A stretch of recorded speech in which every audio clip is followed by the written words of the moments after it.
to correct a lot of misconceptions that are out there right now. The seminar is for, it's not necessarily for the heavy lifter. That's not necessarily for the meathead or the powerlifter or the competitor. This is for somebody who wants good natural functional strength. Somebody who wants to be structurally sound, mechanically sound, good posture. Somebody who lifts weights in here in a way that will immediately impact them in the real world. And that's what it's about, right? That's what fitness is. You guys look up fitness in a dictionary or anywhere at all, you will not see a single thing about having bulging biceps, chiseled calves, a perfectly symmetrical chest. You won't see anything like that. That's not fitness. That's a distortion of what we think fitness is, right? So let's take it back a little bit. Let's go old school, and that's what this is all about. So, as far as who this is for, everybody. It's for 80-year-old women. It's for the 20-year-old jock just coming out of high school. It's for everybody in between. You're not limited by your gender. You're not limited by your age when it comes to getting strength. Your body doesn't change the way it works as you get older. It doesn't. When you're 90, the squat is still is the same way it is when you're 20, okay? It doesn't change when you get older, so why would you exclude certain things from what you do? The only thing that limits you is your body, is your structure. Some people can do strength training right out the gate. Some people need to do some corrective things ahead of time. But for the most part, this is for absolutely everybody. Unless you're coming off an injury or something like that, everybody, absolutely everybody can and should be doing this. All right. Now, as far as dispelling some confusion out there, there's a huge, gaping difference between bodybuilding and strength training. Okay. Bodybuilding is based on being symmetrical. It's based on aesthetics. It's based on looking good. Okay.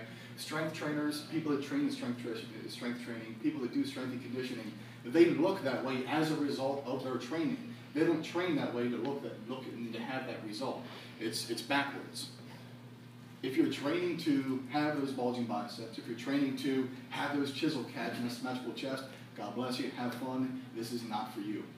This is for people who actually want to be good when they're 70 years old, when they're 60 years old, who want to have a good structural, strong base to be able to play softball with their granddaughter when they're 65 years old. That's what this is for. What's up, bud? What's up, man? Come on in.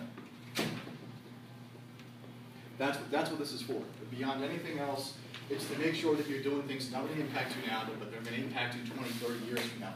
That is fitness in a nutshell. It's your body's ability to do work with mechanical efficiency. That's it. Mechanical efficiency means good posture, muscular balances. You can do a squat while carrying weight without your knees diving in. When you stand up, your shoulders are back. Your hips are even. Everything is aligned. That's posture, right? That's strength. That's good mechanical strength. That's what you should have, right?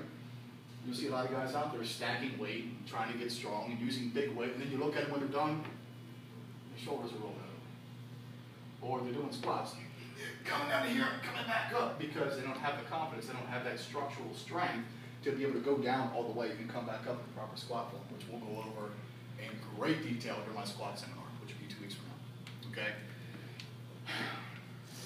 The biggest difference, mechanically speaking, biologically speaking, is the way you're training your body. When it comes to bodybuilding, you're training your muscles, right? You're training muscles to be big. So it's a lot of high rep stuff, 8 to 12 repetitions, 10 to 15 repetitions, just trying to get big, trying to build those big biceps, a big, thick, full chest. With strength training, you are training your nervous system. It is different. You're training your nervous system. Let me explain. The best analogy I can give you is think of, okay, picture a light bulb, okay? If you have a 60-watt light bulb, and you have a generator sending 120-watt current to that light bulb, is the light bulb going to get any brighter? No. It can only do 60 watts, right? Vice versa. If you have a 120-watt light bulb, but you have a generator sending 60 watts to it, is it all of a sudden going to make that trawl any more powerful? No. Well, that generator is your nervous system. So whereas bodybuilders train to have these big bulky muscles, right? So they have this 120-watt light bulb, right? But they're sending about 40 watts to it. Strength training, you have a 60-watt light bulb or 120-watt light bulb, you're sending all 120 to that thing every time. That's the difference, okay? It's a lot of low repetition, heavy weight. It's a lot of extremely straightforward movements all compound movements. You won't see any, if anyone wants to know how I feel about machines, you can just go ahead and read this. Okay? You won't see any machines whatsoever. You won't see any isolation work whatsoever. That's all big compound movements to mimic exactly what you do every day. I mean, think about it. If you're doing work around the house, what are you doing? If you're doing work outside in your yard, what are you doing? If you're at the grocery store, what are you doing? Mechanically, what is the thing that you do most every day that requires strength? Think about it. You're carrying stuff. You're carrying things. Groceries inside, the wheelbarrow full of wood out back, laundry baskets upstairs. It's carrying things. Can you carry something doing this? No. No, you pick it up, you get a core strength, structure, posture, walking upstairs. Right? It's a whole body, total body effort. That's what we're talking about. That's strength. That's strength, okay? You don't get that from having big muscles. You get that from having a very strong connection from the nervous system to the muscular system, and that's where we're at, okay? So that is, if you're talking about from an actual training perspective, that's the biggest difference between the two, is that you're not training to have a really big light bulb. You're trying to have a really big, powerful power system. You're trying to make that generator just as strong as what your body can take, okay? We'll touch on that later because you do have to kind of cycle in some bodybuilding, high volume stuff. I'll talk about that later when I start talking about program setups. Strict focus on form. You know, you guys all see those momentum guys out there doing the curls. You know, they got 45 stacked on each side, right? And they're doing everything but having a wind gust, pushing them back, trying to get that weight up. Okay, that's not what we do here. Strength training is very specific to form. The reason why is because it's all, like I said, set up on basic everyday movement. Okay, if you don't have proper form when you do this, because of the weight that you're using, one, you're going to hurt yourself. You're eventually going to injure yourself. It's just going to happen. Okay.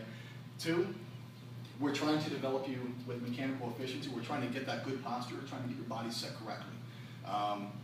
If you don't do that, if you're out there using bad form, if you're out there doing squats like this, if you're out there doing bent over barbell rows, and your back is humped over like that, we're talking muscular imbalances. When I say muscular imbalance, I'm talking about the front of your shoulder is a lot stronger than your rear deltoid, okay? That creates all kinds of postural distortions. I'm talking about you have maybe a really weak lower back but strong abs because you just do crunches all day. So that rectus abdominis is really strong, that lower back is weak. You know what happens? You get that Donald Duck butt, okay? And then by the time you're 50 years old, you're walking upstairs and you have to stop halfway because your lower back is killing you. Why? Wrong form, dude, okay?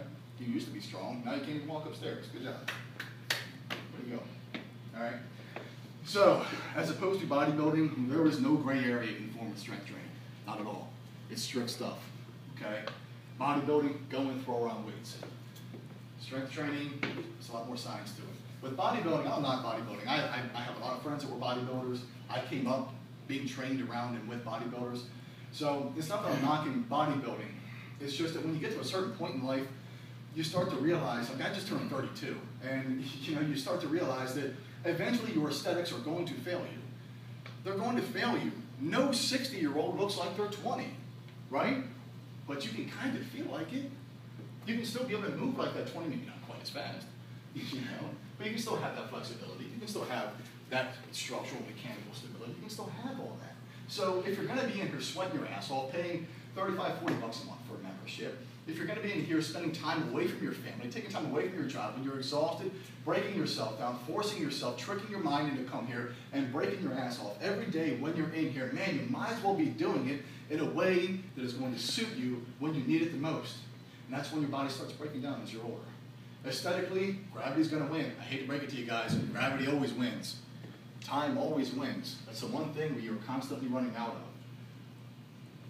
So the time that you have now here in the gym, this is the time in which you should spend making sure that, well, okay, I'm maybe running out of time, and gravity may be winning here and the little crow's feet that us men get and everything else, but in the end, I'll still be 70 years old and be able to go outside and play with my grandkids. I'll still be able to do, work around the house and still be able to go to my job if I want to and be able to function with some of the younger guys. That's the idea. Okay. So, I already went over some of the benefits, mechanical efficiency. Oh, here's another thing with strength training. A lot of guys don't realize this. A lot of people don't realize this. Flexibility. You increase your flexibility if you use proper form. It's crazy. I never believed it. I never believed it until I started doing squats the proper way years ago, and I realized that I've been in martial arts now in my life, and I realized that all of a sudden I could throw a head kick. Could never throw a head kick before. Didn't really care to, right? But after doing squats for a while and actually doing them properly and stretching and warming up and doing all the things that I needed to do, I noticed that I could start throwing head kicks, no problem. I wasn't sitting there like Van Damming it with 2 chairs in my bedroom, my legs all spread out and all that. No, I wasn't doing anything like that. I wasn't intentionally stretching. But I gained flexibility. Your shoulders will become much more flexible. Your back will become much more flexible. Look at any strength trainer out there, anybody who's actually really worked in strength, really worked with weight, and look at them out there when they're doing bent over rows, that back, bam, nice and flat. They're out there doing deadlifts, heavy, heavy weight. Back, nice and flat, mostly flat.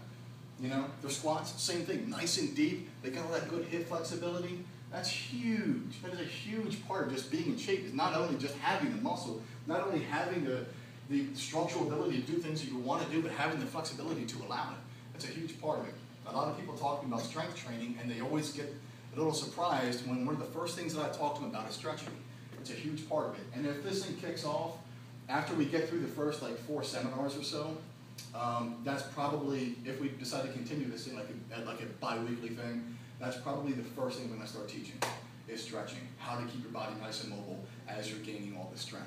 As you're increasing your structural and mechanical efficiency and ability, how to keep yourself nice and mobile. We all know that big dude who he has shoulders out to here, he looks fantastic until he tries to scratch his eyebrow, you know, and then it's just a fail. No, it's not going to work. It's not going to work. So that's another thing. So from an athletic perspective, I mean, they're not even close. Okay. Oh yeah, about that aesthetic thing, you're going to look fantastic. You're going to look really good. Just because you're not training to look good doesn't mean there aren't some wonderful side effects. And ladies, if you ever want to develop that fantastic butt, learn how to squat. That squat, that thing right there, oh yeah, that's all squats. You're going to look good. You're going to have an excellent posture. You're going to be able to fill out clothes differently. As far as your posture and how clothes fit you, a lot of people don't pay attention to that, but you can have a $3,000 suit, but if you're walking like this everywhere you go, it's going to look like you bought it at Kmart. It doesn't matter. You know? You're going to look good. It's a side effect, guys. The aesthetic part of exercising is a side effect of your level of fitness, not the other way around. So many people are training for the aesthetics. It's backwards. You can blame society, blame whatever you want, blame bodybuilding magazines. It's not healthy. It's not healthy. How you look does not equal how you feel. Not at all. Ask any 7-year-old actress in Hollywood. Looks like she's 20. Like when that makeup comes off, the whole country. Okay, so specifics. Program design. Start heavy, go heavy. What I mean by that, when you are doing your workouts,